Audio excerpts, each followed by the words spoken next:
밤에 형제들이 데살로니가에 있는 그 형제들이 바울과 실라가 위협을 당하고 그러니까 베레아로 보냅니다. 한 75km 정도 떨어져 있는 그런 베레아로 밤중에 보내는 거죠. 밤중에 75km 정도면 좋기 한 10시간 넘게 걸어가야 하는 그런 길인데, 그 당시에 그 에그나티아 가도가 아주 잘 로마하고 이렇게 바다로 떨어져 있긴 하지만 이 그리스 지역에 이 아주 중요한 간선 도로가 그렇게 나 있어서, 그래서 그 길을 통해서 그 당시에 피신을 할 수가 있었습니다. 그 이그나티우스라고 하는 총독이 자기의 이름으로 그렇게 도로를 개설해서 지금도 그 길이 잘 발달되어 있는데, 지금 이 베레아라고 하는 도시는 현재 그리스 도시로 베리아라고 하는 도시입니다. 행정 수도에도 첫 행정 수도였던 빌립보, 두 번째 행정 수도였던 데살로니카, 그리고 또 세 번째 이 큰 사이즈를 가지고 있는 이 베레아, 3대 도시입니다. 그리스의 3대 도시. 그 큰 도시로만 이렇게 쭉 지금 진행하고 있는데, 이 오래 전부터, 그러니까 그 당시 바울이 복음을 전하러 다녔을 때는 벌써 1000년 된 고도였으니까, 1000년, 주전 9세기에 시작된 도시니까 그 당시에 1000년이고 지금이면은 3000년 전부터 도시였던 아주 유서 깊은 그런 도시인 거죠. 그래서 그 고대 도시이고, 마케도니아 지역을 통합하고 첫 왕조를 세웠던 알렉산더 그 가문 알렉산더 대왕의 그 가문이 아주 귀하게 생각을 해서 그 알렉산더의 그 왕조를 대표하는 그런 이 동전을 주조창을 그 베레아에다 둘 정도로 굉장히 신경을 썼던 그런 도시가 바로 이 베레아입니다. 알렉산더 대왕, 나중에 이제 사후에 알렉산더 대왕을 기념하여서 체육대회가 열리기도 했던 그런 도시이기도 하고, 농업이 특별하게 발달한 이유는 강이 두 개나 이 베레아를 통해서 흐르고 있고, 그래서 그러다 보니까 땅이 비옥하고 해서 농산물이 많이 났기 때문에 주로 이 농산물 많이 생산되는 그런 지역입니다.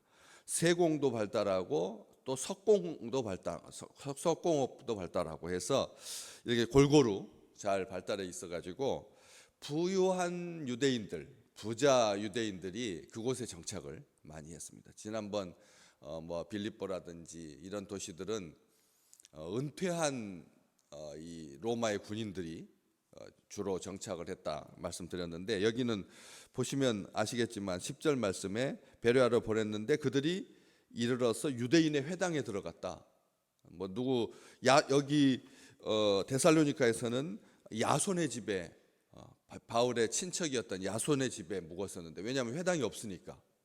그런데 이 베레아에는 회당이 있어서 이 바울과 실라가 회당에 들어가서 이제 묵게 되는 거죠. 그런 만큼 유대인들이 잘 정착하고, 부유한 그것도 유대인들이 정착하고 있던 그런 도시입니다. 데살로니카하고 베레아에만 무려 한 5-6만 명의 유대인들이 살고 있었다고 하니까 굉장히 많은 유대인들이 와 있던 거죠. 참 이 그리스 지역에 그 데살로니카와 베레아에 그 유대인 회당에 들어가서 이제 베레아에 있는 사람들이 어떤 사람들이었나, 왜 이렇게 그냥 다른 아무런 복음도 전하지 않았거든요. 그런데 11절 말씀에 보면 베레아에 있는 사람들은 데살로니카에 있는 사람들보다 더 너그러워서 간절한 마음으로 말씀을 받고, 이것이 그러한가 하여 날마다 성경을 상고함으로 그 중에 믿는 사람이 많고 또 헬라의 귀부인과 남자가 적지 않았다. 유대인만 있는 게 아니라 그 믿는 자의 숫자에 헬라의 귀부인과 남자가 적지 않았다라고 그렇게 기록할 만큼 어떤 방해도 없고 말씀을 전하는데 정말 말씀을 잘 받는 거죠. 이 베레아라고 하는, 그래서 베레아라고 하는 이 도시가 보여주는 성향, 다른 도시에보다 다른 전도지보다 우리로 하여금 이런 데가 다 있구나. 무조건 박해를 받고 힘들고 어렵고 쫓겨다니고 하는 그런 것이 아니라, 나중에 13절에 보면 거기까지 유대인들이, 또 데살로니가에 있던 그 괴롭혔던 그런 유대인들이 와서 무리를 움직여서 소동하게 하지만, 그래서 또다시 바울이 실라와 디모데는 이 베레아에 두고 아테네로, 그다음에 고린도로 이렇게 계속 가게 되는 거죠. 그런데 어쨌든 이 사람들이 성경에서 이 너그럽다라고 하는 표현이 여기 아주 유일하게 지금 기록되어 있는 부분인데, 사람들의 마음 성향 자체가 너그러웠다. 이 너그럽다라고 하는 말은 우리가 알듯이 부드럽고 따뜻하고 온유하고 겸손하고 사람한테 친절하고 다 그렇잖아요. 그런데 영어 성경에 번역하면 오픈 마인드, 마음이 개방된, 마음이 열려 있는, 이런 성향을 가진 사람들은 참 신사적이고, 그리고 또 우리를 마음을 편하게 하니까, 그래서 친밀감이 들고 좋은 사람들입니다. 주변에 그런 사람들이 많으시기를 주의 이름으로 축복합니다. 아주 까칠하고 그냥 성격이 그냥 불같고, 그런 사람들 때문에 우리의 심령이 상처를 입거든. 그렇기 때문에 그런 사람들로 주변에 있는 것이 아니라, 그래서 우리 주님께서는 그런 사람들을 옥토와 같다라고 비유를 하신 거죠. 옥토와 같이 30배, 60배, 100배의 결실을 하는, 하나님께서 그런 사람들, 부드럽고 온유한 사람들, 겸손한 사람들, 너그럽다라고 하는 말이 이 베레아 사람들의 특징이었다는 것이죠. 여러분들은 주변 사람들한테 어떻게 기억되고 계십니까? 정확한 사람이다, 이렇게 기억되고 싶으십니까?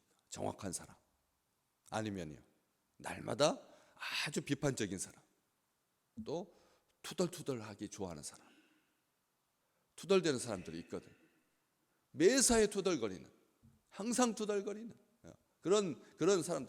그 애니메이션 영화에서 늘 이렇게 주인공들이 그 특징 지어지는 그런 걸로, 그게 사람의 모습을 다 고스란히 반영하는 거거든. 그렇기 때문에 사람들한테 어떻게 기억되는 사람이 좋은 사람인가, 행복한 사람인가를 생각하게 한다라고 하는 거죠. 너그럽다라고 하는 것이 그냥 모든 것에 대해서 예스맨, 그게 아니다라고 하는 것을 바로 그냥 이어서 누가는 그렇게 기록을 하고 있습니다. 데살로니가에 있는 사람들보다 더 너그럽다. 이 표현이 무슨 뜻이겠습니까? 데살로니가 사람들도 너그러웠다는 거죠. 그렇지 않아요? 그러니까 누가는 이 복음을 기록하면서 데살로니가 사람들은 몹쓸 사람들이고, 그리고 베레아 사람들만 친절하고, 이걸 말하려고 하는 게 아니라는 거죠. 이 표현, 데살로니가에 있는 사람들보다 더 너그러웠다라고 하는 이 표현은 진심으로 이 자기의 마음을 표현하는 표현입니다. 그렇잖아요, 여러분. 또 어떻게 마을 단위로 사람들의 성향이 다를 수가 있겠어요? 어느 쪽 출신 사람들은 선한 사람들이 하나도 없다. 그게 이스라엘을 그렇게 갈라놓는, 그렇게 아프게 했지 않습니까? 나사렛 출신에서, 나사렛에서 무슨 선한 것이 나겠느냐, 이 말이 여러분 좋은 말 절대 아니잖아요. 그렇기 때문에 어떤 동네를 이런 식으로 해가지고 하는 거, 우리나라에서 그것 때문에 이게 일치되지 못하고 그렇잖아요. 끊임없이 싸우는 거잖아요. 끊임없이 주께서 오실 때까지 아마 싸울 거예요. 그 어떤 단어를 딱 띄워가지고 그쪽 지역 사람들은 그렇다, 이런 식으로 사람을 평가하는, 믿음의 사람들은 그렇게 평가하지 않는다는 거죠. 데살로니가에서 분명히 고통을 당했습니다. 데살로니가가 좋은 일도 있었지만, 여기 큰 경건한 헬라인의 큰 무리와 적지 않은 귀부인도 권함을 받아서 바울과 실라를 따랐지만, 점치는 귀신 들린 여종의 주인들로 인하여서 폭력배들이 그래서 고통스럽게 했던 그런 유대인들이 그 빌립보에서는 그런 고통을 당했고 데살로니가에서는 유대인들이 불량배들을 동원해 가지고 아주 소동을 일으켰고 큰 소리 지르고 침입하고 끌어내려고 했었는데 그 동네 사람들, 그 속에 분명히 깡패들이 있었는데도 데살로니가보다 더 너그럽다라고 쓰고 있다는 거죠. 믿음의 사람들에게는, 우리에게 그렇게 고통을 주는 사람들이 개의치 않았다는 것이죠. 하나님께서 다 알아서, 하나님께서 알으셔서 다 정리하십니다. 하나님께서 오죽 정확하신 분이겠습니까? 자기 양들이 같이 섞여 있으면 피부병 걸릴 걸 알면서 한 우리에다가 두지 않으시는 분이십니다. 하나님은 격리하신다니까요. 하나님은 격리하십니다. 무슨 이유가 되든 어떤 이유로든 하나님께서 정확하게 아시고 사람들이 함께 섞여서 고통당하도록 그렇게 내버려 두지 않으신다는. 그러니까 우리가 스스로 우리의 입술을 더럽힐 필요가 없는 거죠. 우리의 생각을 더럽히고 뭐 기도가 안 되느니, 뭐 마음의 상처가 되느니 이런 핑계거리가 되지 않는다는 거예요.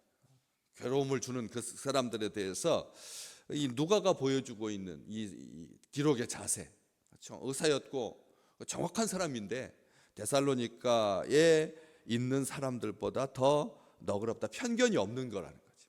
우리가 어떤 소식을 대할 때 늘 그 사람들은 그래 라고 하는 그런 고정관념이나 편견으로 사람을 대하지 아니하고 더 너그러웠는데, 특별하게 이 부분이 누가에게 굉장히 딱 신경이 너무 좋았던 거죠. 너무나 마음이 따뜻해졌던 건데 뭐냐면 간절한 마음으로 말씀을 받았다는 거예요.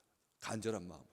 평생 우리 믿음의 백성들은 이렇게 사시기를 축복합니다. 하나님 말씀 받으실 때 어떠세요? 하나님 말씀을 받으시면 귀가 열리고 눈도 열리고 하늘이 열리고 하늘에서 소리가 들리고 지나가던 나무도 나한테 말하는데요. 여러분 안 그래요? 그건 자기 느낌이라고 말하지 마십시오. 어떤 맛있는 음식을 드실 때 하나님께서 나를 사랑하셔서 나에게 그 음식이 나한테 말하는 거예요. 개도 저를 보고 예쁘게 웃던데요. 뭐 개가 웃는 모습은 없거든요. 그런데 그렇게 보이는 하나님, 그렇게 행복할 수 있도록 하나님께서 우리에게 동역자도 보내주시고 사람도 보내주시고 또 물건도 주시고 또 시간도 주시는, 그렇기 때문에 이 간절한 마음으로, 이 절실한 마음으로 말씀을 받을 때 특별하게 다른 것 때문에 갈급해지는 것이 아니라 진심으로 하나님을 향한 이 진리에 대한 간구죠. 강한 열망이고요. 하나님의 말씀으로 우리가 사는 거죠. 말씀의 은혜, 말씀의 역사, 말씀의 은혜로 우리가 살기 때문에 산만하거나 부주의하거나 건성거리지 아니하고 가볍지 아니하고 시큰둥하지 아니하고 뜨거운 마음으로, 사모하는 마음으로 말씀을 대하시는 그런 생애가 되시기를 주의 이름으로 축복합니다.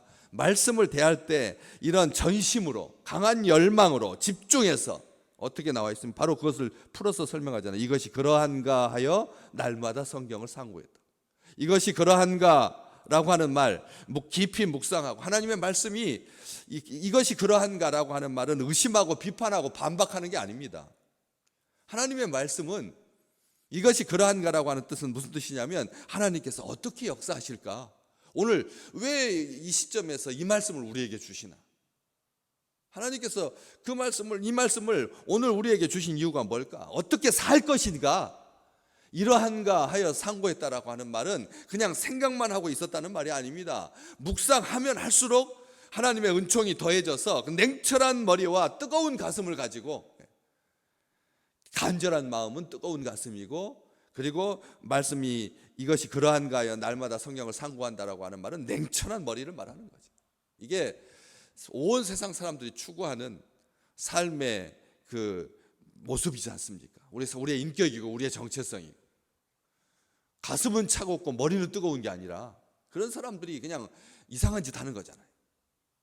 하나도 정이 없고 사람들 사랑하지 아니하고 사람을 사람으로 대하지 아니하고, 요즘 이렇게 잘 되는 사람들 보면은 정말 인격이 정말 나쁜 남자, 그런데 일은 잘해. 아주 성과는 있어. 관계는 다 엉터리인데 일만 잘하면 되는 거야. 반대로 돼 있다는 거죠. 믿음의 사람들은 가슴이 따뜻하고 손 더 내밀고 더 손을 펴지, 손을 오그라지는 것은 장애입니다. 손이 오그라지는 것은 회당에서 손 마른 사람, 손이 오그라져 있는 사람이 아니라 손을 널리 펴고, 그리고 머리는 냉철하는 거죠. 그래서 감정에 휩쓸리지 아니하고 분위기에 휩쓸리지 아니하고 자기 생각대로만 관철시키려고 하지 아니하고 자기의 유익을 구하지 아니하고, 이게 참 중요한 것입니다. 완고하지 아니하고 고집스럽지 아니하고 사람 죽이려고 들지 않으냐, 사람을 살리려고 하는. 오늘 내게 주신 말씀으로 넘겨듣지 아니하고 편견 없이 의심 갖지 아니하고 믿기 위하여, 말씀대로 살기 위하여, 내 죄가 얼마나 큰지, 하나님께서 나를 얼마나 사랑하시는지, 하나님의 말씀을 들을 때 그런 마음, 이 말씀이 이러한가 하는 것은 바로 그런 뜻이다라고 하는 거예요. 진리를 추구하고 하나님의 약속, 언약 안에 거하는 자. 지난주에 말씀드렸잖아요. 천국이 가까이 왔다. 천국에 들어가는 것이 여러분 더 말씀이, 회개하면 천국에 들어간다. 이게 모든 세상의 종교가 하는 말이거든. 우리 주님은 그런 식으로 하지 않았어요. 회개하는 것이 조건이 되어서 천국에 들어가는 게 아니라고. 천국이 가까이 왔다. 천국에 들어갈 수 있는 인생은 아무도, 모든 회개의 할아버지가 와도 천국에 못 들어가는 겁니다. 회개할 수 있습니까? 회개는 하나님께서 주시는 선물이고 하나님께서 주시는 은총입니다. 자기의 삶을 돌이킨다라고 하는 게, 방향을 완전히 180도 바꾼다라고 하는 거, 자기 의지로 되는 것이라면 누구나 다 회개하죠. 그렇기 때문에 회개로도 하나님의 나라에 못 들어가는데, 천국이 가까이 왔다라고 하는 것은 모든 사람들에게 주시는 은총 중에 은총인 거죠. 그러니까 날마다 천국을 살 수 있다는 거죠. 그런데 그 의미 중에 하나가 뭐냐면 하나님의 언약 속에 있는 자, 하나님의 약속 속에, 하나님의 말씀 속에 있는 자가 천국에 가까이 있는 사람이라는 거예요. 하나님의 말씀과 가까이 하는 사람, 날마다 하나님의 말씀을 이러한가, 어떻게 역사하실 것인가, 하나님의 말씀이 얼마나 능력이 있는가, 그렇게 깊이 깊이 생각함으로 천국에 가까이, 천국에 속하여 천국과 가까이 있는 그런 우리의 삶을 말하고 있는 것이죠. 그런데 바울은 그 교회들마다 편지를 썼잖아요. 데살로니가에도 편지를 썼잖아요. 데살로니가에는 2통이나 편지를 썼고, 고린도 교회에도 2통의 편지를 썼고, 로마 교회도 썼고, 빌립보 교회도 다 썼는데, 이 베레아는 이렇게 착한 사람이고 이렇게 말씀을 잘 받는 사람인데 베레아에는 바울이 편지를 안 썼어요. 이게 우리의 삶이, 이게 축복이라는 거예요. 왜냐하면 그 교회들은 문제가 있어서 그 문제 때문에 편지를 쓴 겁니다. 베레아에는 문제가 없었다는 말씀입니다. 그러니까 편지를 안 쓴 것입니다. 오늘 우리 하나님께서 이 유대인의 위협, 무리의 선동, 소란에도 흔들리지 아니하고 말씀으로 승리할 수 있도록 굳건한 믿음, 성령의 검, 영적 무장을 통해서 12절에 있는 것처럼 믿는 사람이 많고, 베레아 출신의 유명한 성경에서 바울 기록되어 있는 감독 두 분이 계십니다. 바울이 감옥에서 만났던 오네시모, 바로 베레아 출신. 그리고 바울이 겨울에 내가 몸이 추우니까 따뜻한 겉옷을 가져다 달라고 말했던 그 가보라고 하는 사람도 바로 이 베레아 출신입니다. 정말 믿음에 걸출한 인물들이 배출되었던 그런 이 아름다운 교회, 오늘 또 이런 은혜가 우리 교회에게 주신, 우리 믿음의 식구들에게 주신 은혜가 되시기를 주님의 이름으로 축복합니다.